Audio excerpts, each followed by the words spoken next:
Allahumma ja'al sayyi'atina sayyi'ati man ahbabta.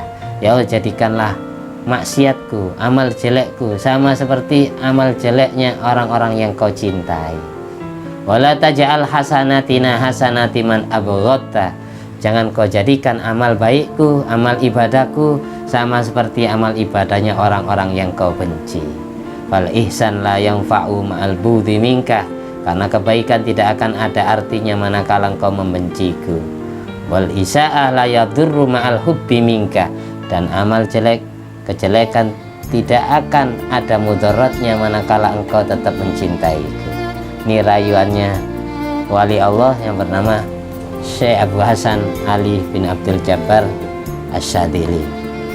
Seperti itu. Jadi ketika manusia disayang oleh Allah, pasti perbuatannya yang jelek-jelek itu tidak dianggap bermasalah.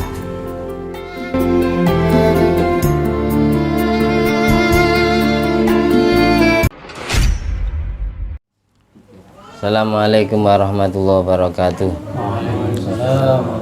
Alhamdulillahirabbil alamin alladzi bi ni'mati tatimmus shalihat wa bi dzikri sulaihi tanazzalur rahmat wal barakat. Wassalatu wassalamu ala sayyidi sadat sayyidina maulana Muhammadin qutbil qadat wa ala alihi wa ashabihi al-anjumi zahirat amma ba'du.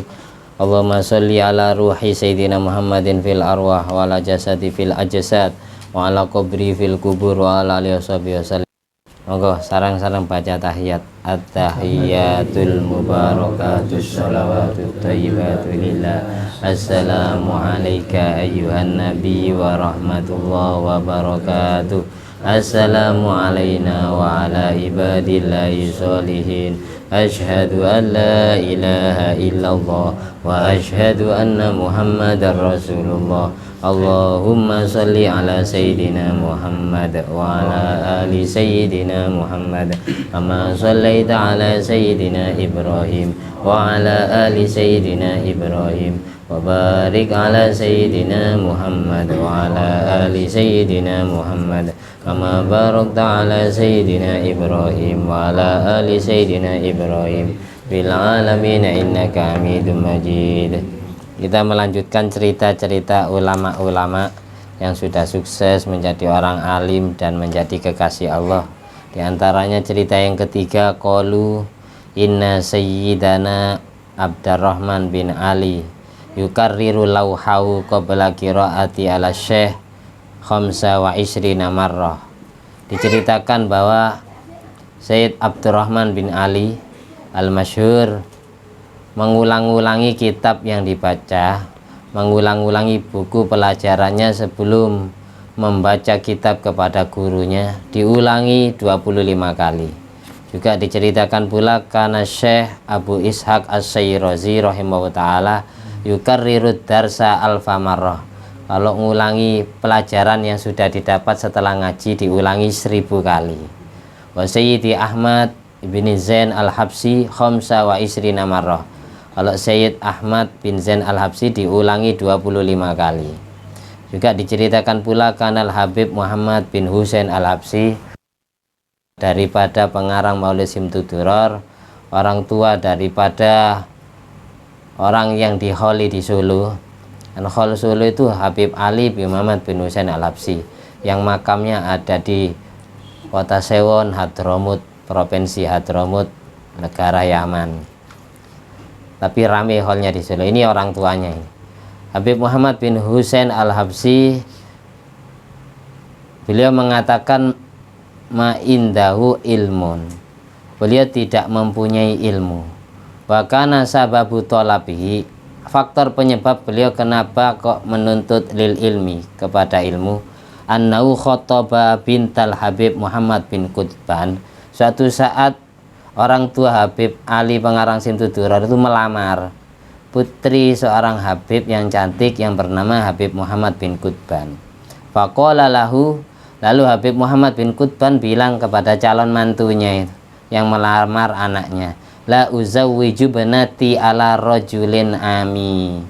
Aku tidak mau menikahkan putriku dengan pria yang tidak alim, dengan pria yang tidak ngerti baca kitab, dengan pria yang tidak ngerti Al-Quran dan hadis. Wal Habib Muhammad hadza matakallam wa maksuduhu ta'yiru. Habib Muhammad bin Qutban mertua ini tidak ada maksud bilang seperti itu, tidak ada maksud untuk mencela, menghina. Bal maksuduhu tansyitu lahu li talabil ilmi. Bahkan maksud daripada beliau memberikan motivasi, memberikan sugesti, menyupport, memberikan semangat agar Habib Muhammad bin Husain Al-Habsyi semangat dalam mencari ilmu. Jadi bukan melecehkan, meremehkan. Kira-kira ada orang tua zaman sekarang tanyanya kayak gitu. Paling kerja boleh. Koyo piro saulan. Pasti gitu. Berapa penghasilanmu selama 1 bulan? Berapa gajimu? Kerja apa kamu? Kok sampai berani melamar anakku? Memang anak saya dikasih makan ilmu, dikasih makan kitab apa ya? Itu banyak persepsi yang salah dari masyarakat awam. Nggak mau menikahkan anaknya dengan seorang ustadz, kata ustadz nggak kaya, katanya siapa? Nggak semuanya seperti itu. Dulu Nabi Sulaiman bin Daud alaihissalam, ketika beliau doa kepada Allah, Rabbi habli mulkan la yambaghi li ahadin min ba'di. Ya Allah, berilah aku kerajaan besar yang tidak pernah ada sesudah aku meninggal dunia. Lantas Allah menjawab, apakah kamu ingin jadi raja, jadi penguasa? Apakah kamu ingin jadi orang kaya harta benda? Apakah kamu ingin jadi orang yang kaya ilmu pengetahuan, jadi orang alim? Terus Nabi Sulaiman milih ilmu akhirnya. Akhirnya pangkat, jabatan, dan harta benda ikut. Nabi Sulaiman ini nabi, status nabi berarti kan ulama. Beliau juga jadi raja, pewaris tahta daripada orang tuanya, Nabi Daud bin Isa bin Aisyah, tapi bukan Nabi Isa karena tulisannya beda. Nabi Daud bin Aisyah itu tulisannya alif ya shin titik 3 baru alif lagi. Nah, Isa bukan Nabi Isa. Kalau Nabi Isa kan ain ya sin alif lagi. Nabi Daud ini menantu daripada Raja Tolut, menantu daripada Nabi Samuel. Dulu ada namanya Nabi Samuel, yang dikira pemain bola saja namanya Samuel. Nabi Samuel, ceritanya disebutkan di akhir surat Al-Baqarah juz 2, cerita Raja Tolut dan Nabi Samuel. Nabi Daud gara-gara membunuh Raja Jalut, penguasa dari Mesir, yaitu kaum Amalikoh, akhirnya diberi separuh kerajaan daripada Raja Tolut dan diambil menantu. Setelah itu membangun Masjidil Aqsa. Masjidil Aqsa sekarang yang direbut oleh Israel itu. Dulu yang bangun pertama adalah Nabi Daud alaihissalam. Dapat 50% pembangunan, sama Allah tidak boleh dilanjutkan. Wahai Daud, jangan diteruskan, jangan diselesaikan pembangunan Masjidil Aqsa. Nanti yang meneruskan anakmu yang bernama Sulaiman. Padahal Nabi Sulaiman pada waktu itu belum lahir. Akhirnya tidak dilanjutkan sama Nabi Daud. Nabi Daud meninggal, diteruskan anaknya, yaitu Nabi Sulaiman bin Daud. Sama-sama jadi nabi, jadi ulama, dan jadi umara, penguasa kaya. Terus Masjidil Aqsa itu dulu sangat antik, unik. Karena apa? Yang bangun, yang mendatangkan marmernya, batu permatanya, temboknya, emasnya, semuanya bangsa jin. Sebagaimana di Al-Quran Allah bercerita, wa minal jinni may ya'malu baina yadayhi bi'izni rabbih wa may yazigh an amrina nudzikhu min adzabis sa'ir ya'maluna lahu ma yasha' mim mahariba wa tamathila wa jifanin kal jawab wa kudurir rasiyat. Al-ayah. Jadi di antara bangsa jin ada yang Allah tugaskan untuk mengabdikan diri kepada Nabi Sulaiman bin Daud, untuk menjadi arsitekturnya, untuk menjadi tukang-tukangnya dan kuli-kulinya. Sehingga ketika Nabi Sulaiman butuh apa saja marmer, langsung ngambil dari dasar bumi, ngambil gunung. Butuh emas, langsung diambilkan. Butuh batu permata. Bahkan dulu di sekeliling Masjidil Aqsa itu batunya batu yakut, batu zamrud, dan zabarjat. Terus gara-gara suatu saat Masjidil Aqsa Palestina ini dijajah oleh penguasa yang jahat dari kafir yang bernama Raja Bukhtanasor, ini baru Masjidil Aqsa tidak semewah kayak dulu lagi, dicuri semua barang-barang berharganya. Ya wajar yang nyarikan bangsa jin. Ya indah. Makanya orang Israel itu menganggap, karena di dasar Masjidil Aqsa itu dianggap ada King Solomon atau kerajaan Nabi Sulaiman. Jadi makanya mereka sampai mati-matian merangi orang Palestina. Cerita yang saya ceritakan ini saya baca di kitab Hasyiatus Shawi, saranya kitab tafsir Jalalain. Kalau saya baca Arabnya tidak selesai 1 jam nanti. Sesingkat mungkin, sesimpel mungkin saya sampaikan seperti itu. Dengan banyak menceritakan kisah orang soleh, para nabi, para wali, maka kasih sayang Allah akan menyelimuti kita, Allah akan memanjakan kita. Kalau Allah sudah memanjakan kita, pasti meskipun kita dosanya banyak, pasti terampuni. Makanya di antara doanya Sayyidi Abil Hasan Ali bin Abdul Jabbar Asyadili, dia doanya Allahumma ja'al sayyiatina sayyiati man ahbabta wa la taj'al hasanatina hasanati man abghadta. Ya Allah, jadikanlah amal baikku, jangan kau jadikan amal baikku seperti amal baiknya orang-orang yang kau benci. Jangan, dan jadikanlah amal jelekku seperti amal jeleknya orang-orang yang kau sayangi. Allahumma ja'al sayyiatina sayyiati man ahbabta. Ya Allah, jadikanlah maksiatku, amal jelekku sama seperti amal jeleknya orang-orang yang kau cintai. Wala taj'al hasanatina hasanati man abghadta. Jangan kau jadikan amal baikku, amal ibadahku sama seperti amal ibadahnya orang-orang yang kau benci. Fal ihsan la yanfa'u ma'al budhi minka. Karena kebaikan tidak akan ada artinya manakala engkau membenciku. Wal isa'ah la yadurru ma'al hubbi minka. Dan amal jelek, kejelekan tidak akan ada mudaratnya manakala engkau tetap mencintaiku. Ini rayuannya wali Allah yang bernama Syekh Abu Hasan Ali bin Abdul Jabbar Asyadili. Seperti itu.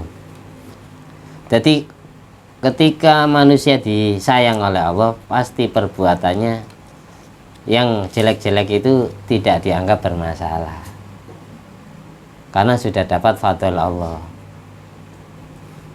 Makanya di hikam itu ada kata-kata la soghirata idza qabalaka adlu wala kabirata idza wajahaka fadlu. Tidak ada kata-kata dosa besar, tidak ada kata-kata dosa kecil manakala kamu mendapatkan sifat adilnya Allah. Semua dosamu akan Allah anggap besar manakala Allah berlaku adil kepadamu. Dan tidak ada kata-kata dosa besar manakala kamu dihadapkan kepada sifat fadlnya Allah, sifat rahmatnya Allah, kasih sayangnya Allah. Ketika Allah sayang kepadamu, semua dosamu tetap dianggap kecil meskipun dosamu besar. Ini kayak gini orang tua ya, punya anak, ada anak yang durhaka, ada anak yang tersayang, ada anak yang durhaka, yang dibenci. Biasanya kalau yang tersayang suatu saat melakukan pelanggaran, orang tua tidak akan sebegitu kecewanya. Orang tua pasti memanjakannya. Oh, paling tepak helap kan. Tapi kalau orang tua itu benci kepada anak, salah satu, suatu saat anak yang dibenci ini melakukan kebaikan, paling orang tuanya suudan, paling ono perlu nih, ada maunya, paling pingin jauh duit, jauh sangu itu, biasa salat duha, dungaren kan itu aslinya, itu maksudnya. Jadi kita tidak akan ada artinya ibadahnya malah karena Allah membenci kita, naudzubillah min dzalik. Dan ibadah kita meskipun sedikit, ketika Allah sayang kepada kita tetap dianggap besar, istimewa. Makanya di surat surat Al-Mulk Alladzi khalaqal mauta wal hayata liyabluwakum ayyukum ahsanu amala. Allah menciptakan mati hidup kita tujuannya tidak lain adalah untuk ngetes kita, untuk menguji kalian semua. Mana di antara kalian yang paling baik dalam beramal? Firman Allah bukan yang paling banyak. Ayyukum ahsanu amala. Yang paling ikhlas dalam menjalankannya, yang paling tulus dalam pengabdiannya, bukan yang paling banyak dalam nominalnya, bukan yang paling cepat dalam pelaksanaannya. Jadi ibadah itu piapian ibadah, bukan keakean ibadah. Banyak belum tentu keterima, tapi kalau baik ikhlas pasti keterimanya. Al-a'mal suwarun qaimatun wa ruhuha al-ikhlas. Semua amal itu jiwanya adalah di dalam keikhlasan. Ibadah itu terasa nikmat kalau hati kita ikhlas. Ibadah itu akan terasa berat kalau hati kita itu kepaksa. Datang ke sini kepaksa, misal ya, terpaksa karena ada unsur malu, nggak enak. Nggak enak kepada gurunya, nggak enak kepada manusia. Itu biasanya kepaksa, nggak nikmat melakukannya. Tapi kalau betul-betul tulus dari hati sendiri, tidak karena diajak oleh orang lain tapi ingin berangkat sendiri, itu nikmat biasanya rasanya. Sholat juga gitu, baca Al-Quran seperti itu. Tanda-tanda orang baca Al-Quran tidak ikhlas itu ya, semisal baca 1 juz, belum sampai 1 juz dihitung kayak ngitung uang. Kurang biru ya asu ini. Itu berarti tidak ikhlas itu, kepaksaan. Berarti menjalankan ibadah karena ada unsur keterpaksaan, karena berat. Jadi ibadah itu kalau ikhlas itu baru keterima, kalau tidak ikhlas tidak terima. Makanya belajar wiritan apa saja, ibadah apa saja, itu anggap semua ibadah sebelum kita melakukannya anggap enteng. Jangan dianggap abot, jangan dianggap berat. Kalau dianggap berat biasanya terasa lama, tidak selesai terawih ini, tidak selesai baca Al-Quran. Salah sendiri kamu menentukan. Kalau sana tidak ditentukan sampai bosen nih, sampai belengeri, ya tidak mungkin perhitungan seperti itu. Kita lanjut cerita Habib Muhammad bin Husain Al-Habsyi yang meminang seorang wanita cantik, putri daripada Habib Muhammad bin Qutban. Terus sama pihak calon mertuanya bilang, menantu orang yang bodoh. Maksud mertua ini bukan meremehkan, bukan menghina, mencaci, tapi memberikan semangat biar si calon mantu ini semangat dalam mencari ilmu. Falamma sami'a hadhil maqalata al-Habibu Muhammad Al-Habsyi dhahaba wa talabal ilma. Ketika mendengar ucapan calon mertuanya seperti itu, akhirnya beliau berangkat mondok, akhirnya berangkat ngaji. Sergap ngaji nih. Orang jadi orang alim itu tidak harus mondok kan. Bisa sering mendengarkan ilmu, itu alim sendiri setelah dapat diamalkan.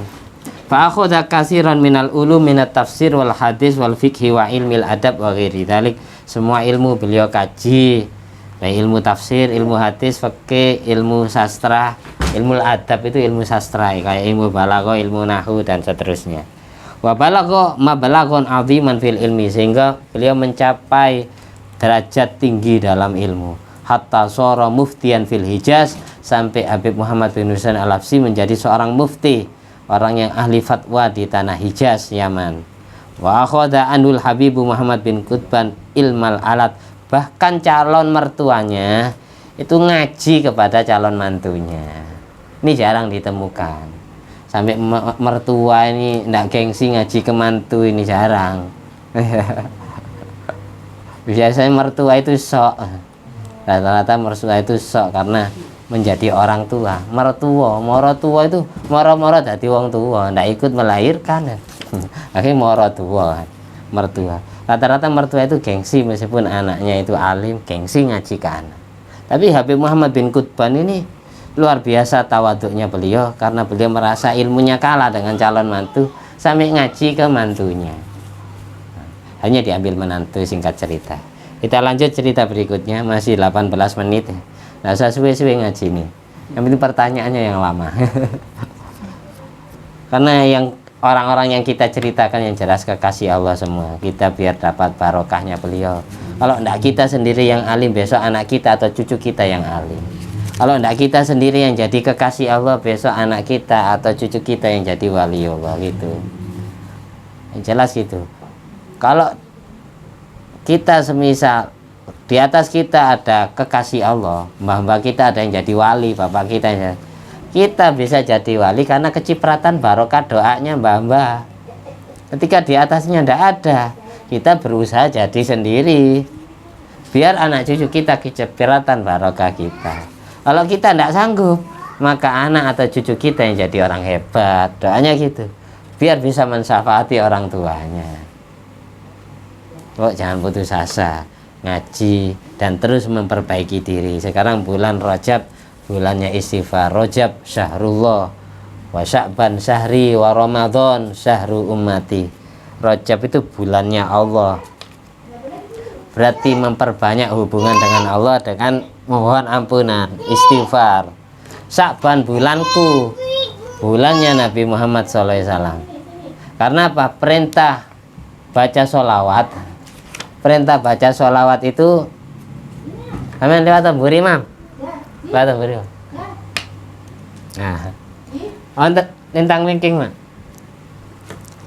Oke. Sya'ban bulanku. Bulanku maksudnya karena ayat innallaha wa malaikatahu yusholluna 'alan nabi ya ayyuhalladzina amanu shollu 'alaihi wa sallimu taslima. Marona.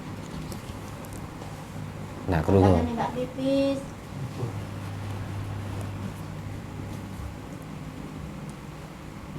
Jadi ayat itu turun pas bulan Sya'ban sehingga Nabi mengatakan wa Sya'ban syahri. Jadi Sya'ban itu bulannya memperbanyak baca sholawat karena perintah sholawat pertama itu turun di bulan Sya'ban. Ramadan syahru ummati, bulannya umatku, memperbanyak baca kalamullah Al-Quran. Orang yang membaca Al-Quran sama seperti ngobrol dengan Allah karena yang dibaca adalah kalamullah. Saya punya guru, orangnya masih hidup dan anaknya masih hidup. Di lidah anaknya itu tertuliskan lafaz Allah. Kalau ngobrol kayak gini melet itu kelihatan, bercahaya gitu, tulisan Allahnya. Suatu saat saya tanya ke orang tuanya, Mas, niku yuk gane jenengan sing asma niki kok wonten tulisan Allah ya? Napa rahasia? Dulu ketika istri saya hamil anakku, saya hobi baca Al-Quran katanya beliau. Memang mustajab doa. Meskipun tidak doa, bilang, awas jatuh beneran. Lidahnya kayak Allah yang nyetir. Itu barokahnya Al-Quran sampai di situ. Sering menghatamkan saja, tidak harus. Sering baca saja, tidak harus hafal. Terus hukiya ana Syekh Ahmad bin Qasim tilmida Syekh Ahmad bin Hajar dhahaba ila Mesir. Diceritakan Syekh Ahmad bin Qasim pengarang kitab Fathul Qorib.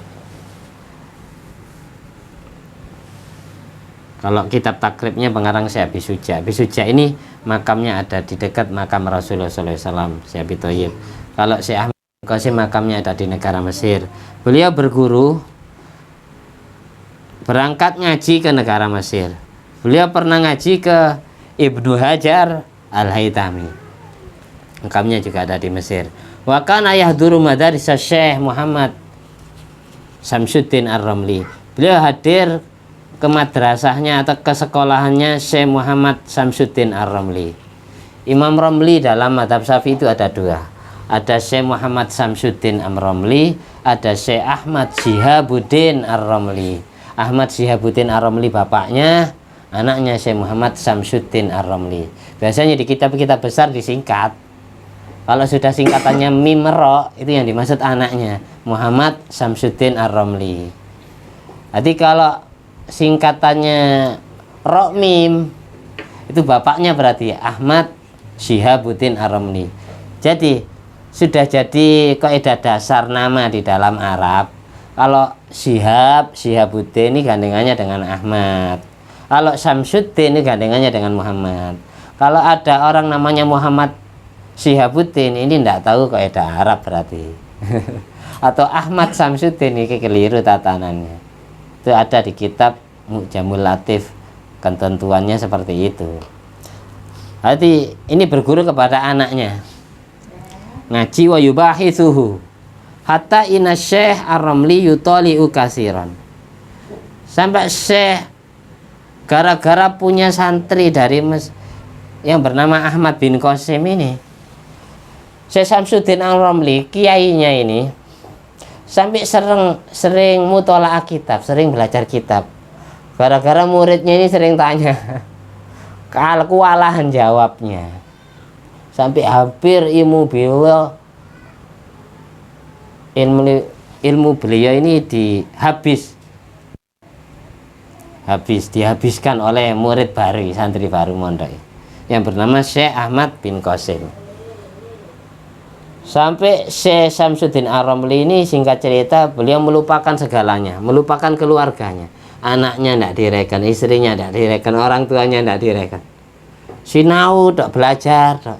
Gara-gara punya santri anyar ini yang sangat alim, hampir mengalahkan keilmuan beliau sendiri. Inna Syekh Ar-Ramli yutali'u kasiran, beliau sampai mutola'ahnya sangat. Wayabitu syahiran, dan beliau sampai bergadang litahqiqil mabahis wal masail, untuk mengkaji ilmu yang masih belum dijawab kepada muridnya tadi. Faqalat lahu ummuh, akhirnya ibunya Syekh Muhammad Ar-Ramli, ibunya kiai itu, tanya kepada anaknya, malaka ya Muhammad tut'ibu nafsaka fil mutola'ah, apa yang terjadi kepadamu wahai anakku Kiai Samsuddin Ar-Ramli, kok sampai memayahkan diri di dalam belajar ilmu, kok tidak berhenti-berhenti baca kitabnya, baca bukunya. Faqala, lalu sang anak jawab kepada ibunya, inna rajulan ghariban dakhalal balad wa yahduru madarisana wa yubahithuna fil masail. Saya belajar sangat ini wahai ibuku, gara-gara saya punya santri asing dari negara lain. Dia masuk ke negeri kita dan masuk ke sekolahanku, ke madrasahku, ke pondokku, dan dia sering bertanya ilmu, masalah-masalah ilmu kepadaku. Dari situ saya kewalahan jawabnya, akhirnya saya memperdalam lagi, mengkaji lagi ilmu yang sudah saya punya. Hadzal ladzi hamalani ala kasratil mutalaah. Akhirnya Syekh Ahmad bin dipanggil. Ini anaknya yang menyebabkan saya sangat memperdalam ilmunya. Falamma asbahat, ketika masuk waktu pagi, sang ibu sa'alat ani rajul al-ghalib, meminta agar pria asing tadi yang bernama Syekh Ahmad bin Qasim untuk dihadapkan kepada beliau. Fadalluha alaihi, santri-santrinya Syekh Muhammad Samsuddin Ar-Ramli yang lain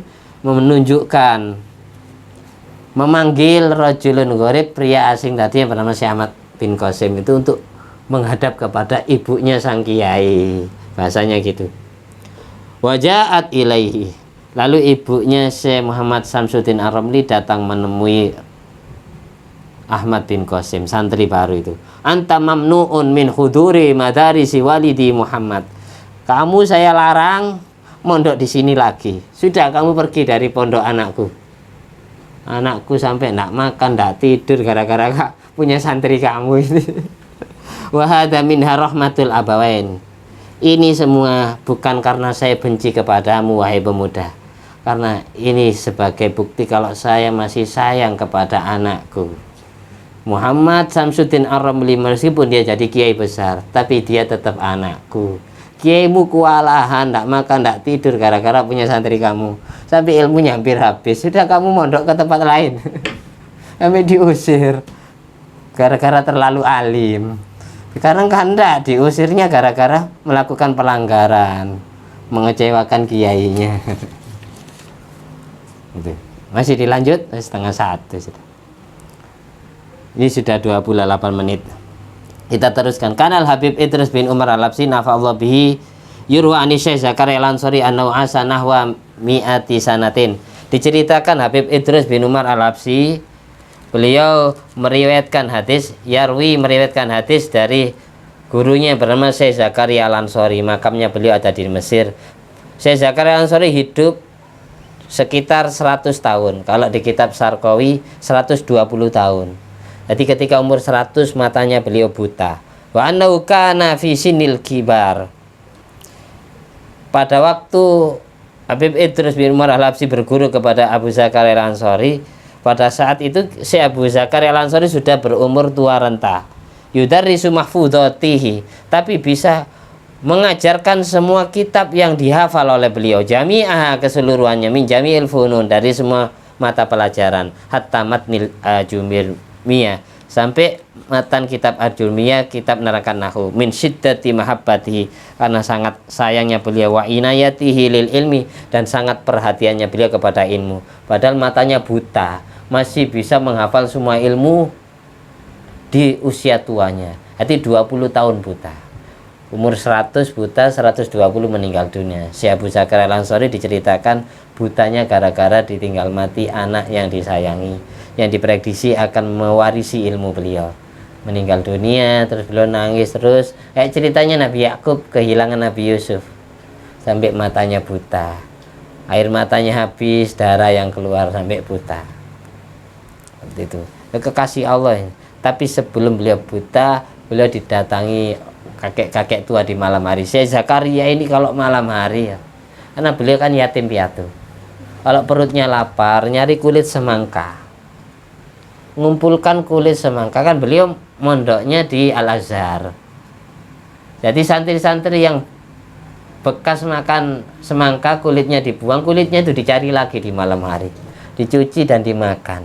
Sisa-sisa kulit semangka bekas yang dimakan oleh temannya itu. Jadi setiap hari seperti itu, karena mondoknya tidak dikirim. Nah, ulama-ulama dulu tirakatnya kayak gitu. Kejauhan Syekh Zakaria, kiai-kiai yang sekarang kayak gitu. Terakhir, ini terakhir ya, cerita paling terakhir, biar pertemuan berikutnya kita beda bab. As-su'al anil ilmi. Ja'a rajulun min Jawa ila ribati sewun italabil ilmi indal Habib Ali Al-Habsyi lakinau kaslan.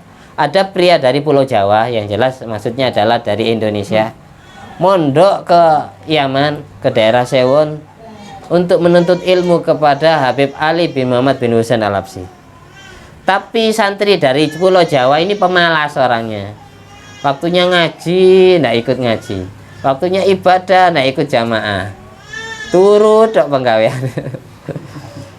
Wa kana abuhu fi Jawa yatamanna ayyakuna waladuhu aliman. Sementara bapaknya di Pulau Jawa di Indonesia berharap, bercita-cita anaknya kelak jadi orang alim, jadi orang besar, dihormati oleh orang Indonesia. Fa arsala ilaihi malan kasiron i'anatan lahu ala talabil ilmi. Akhirnya orang tuanya ini ngirim uang dengan jumlah banyak biar anaknya ini rajin belajar, semangat cari ilmunya. Padahal uang kiriman bapaknya dibuat foya-foya, buat ngopi terus ngebosi teman-temannya. Jadi tidak pernah ngaji, tidak pernah belajar, mangan turu ibadah, mangan turu ibadah. Jadi yang didapat hanya barokah, tidak dapat ilmu. Barokah gurunya. Wa kana abuhu yadunu anna waladahu qad qara al-kawaqiba tsumma qatran nada tsumal alfiya wa hakata, dan seterusnya.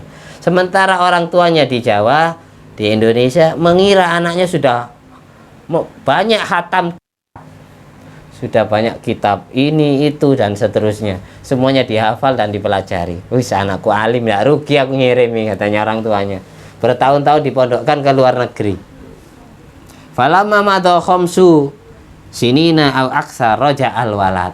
Ketika mondoknya di luar negeri sudah dapat 5 tahun atau lebih, si anak pulang kampung, boyong ya, istilah orang mondok itu boyong. Wa aqada abu diyafatan likudumihi. Dari saking senangnya orang tua, sampai anaknya ini dimeriahkan acara kedatangannya, kepulangannya, dibikin walimah diyafah untuk kedatangannya, untuk suguhan dayohnya. Hati semua orang diundang untuk menghadiri selamatan karena anak saya datang dari mondok dari luar negeri, diselamati.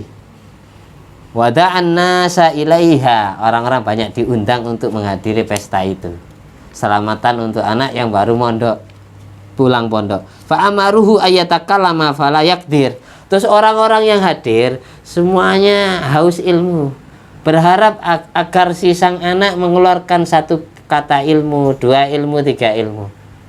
Monggo Gus, bahasa sekarangnya, dengan kasih ilmu kita yang hadir ini, 1 ilmu, 2 ilmu, 3 ilmu, biar bermanfaat. Jauh-jauh mondok ke luar negeri, kami ingin mendengarkan penyampaian ilmu jenengan, katanya orang-orang yang hadir itu. Tapi sayang, anak tersebut tidak bisa mengeluarkan 1 ayat pun, 1 hadis pun tidak bisa. Karena apa? Keterangan gurunya bahasa Arab di luar negeri, dia tidak pernah paham, paling baca amin. Akhirnya faqaddamu ilai mas'alatan fala yadri jawabah, karena disuruh ngomong bahasa Arab tidak tahu.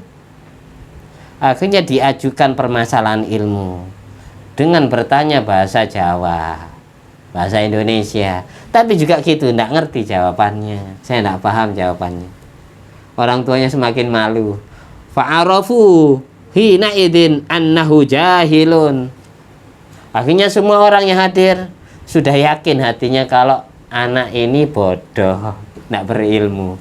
Waftadoha abuhu, bapaknya merasa malu, wahazina, dan sedih, hatta marito, sampai sakit-sakitan, wamata, dan meninggal orang tuanya. Bisa babidalik, sebab itu.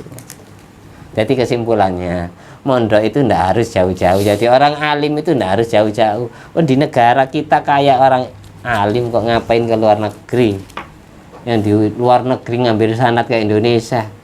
Syed Muhammad bin Ali bin Abbas al-Maliki, muridnya Syekhona Holil Bangkalan, muridnya Senawi Banten. Ada ya. Tadi yang dari luar negeri yang ngambil sanad ilmunya dari Indonesia. Ngapain orang Indonesia berguru ke luar negeri? Kan kebalik. Sudah ribuan tahun yang lalu Wali Songo datang ke Indonesia dan mencetak kader-kader penerusnya, sehingga banyak dari luar negeri ngaji ke Indonesia. Oh, orang Indonesia kayak kekurangan orang alim saja, anaknya dipondokkan ke sana. Saya punya murid, saya tuh, anak Madura. Dia saja saya terangkan setiap hari dengan pakai bahasa Indonesia kayak gini, kadang paham kadang enggak. Terus karena dia anaknya orang kaya, dipondokkan ke sana, ke Yaman juga, tapi mondok setengah kuliah Al-Afqah. Dia tidak dapat apa-apa, karena dia baca kitab aja tidak tahu, baca kitab yang kosong tidak tahu. Diterangkan oleh gurunya secara bahasa Indonesia pun ya tidak paham, kadang ujian pun sering merah, jarang dapat hitam. Terus dipondokkan ke sana, gurunya nerangkan pakai bahasa Arab, ditambah pelunga-pelungu. Kalau dulu Al-Mawfulah Yaisirat Milah Al-Watin melarang anaknya yang bernama Al-Mawfulah Ki Abdul Syaukat Sirot mondok ke luar negeri, itu bukan karena tidak setuju anaknya ngaji ilmu, tapi karena gini alasannya Ki Sirot, kamu bisa nggak nak besok ketika sudah lulus nyambangi gurumu, sowan kepada gurumu minimal setiap tahunnya, meskipun tidak bisa sebulan 1 kali. Kalau sekiranya kamu tidak sanggup, ya tidak usah mondok ke jauh-jauh, mondok di dekat-dekat aja, biar nyambangi guru gampang, sowan ke guru itu gampang. Sehari, seminggu sekali bisa, 1 bulan sekali bisa. Kalau kamu mondok ke luar negeri, beruntung sekali kalau kamu bisa setahun 1 kali ke luar negeri. Biayanya berapa? 30 juta ongkosnya sama biaya hidupnya. Tidak usah jauh-jauh, lama di Indonesia itu kaya. Yang ahli apa saja, yang ahli tafsir ada, ahli hadis ada, macam-macam. Tidak kekurangan kita. Mudah-mudahan bermanfaat dari ceritanya. Amin. Al-Fatihah. Iya kan, Allahumma kan.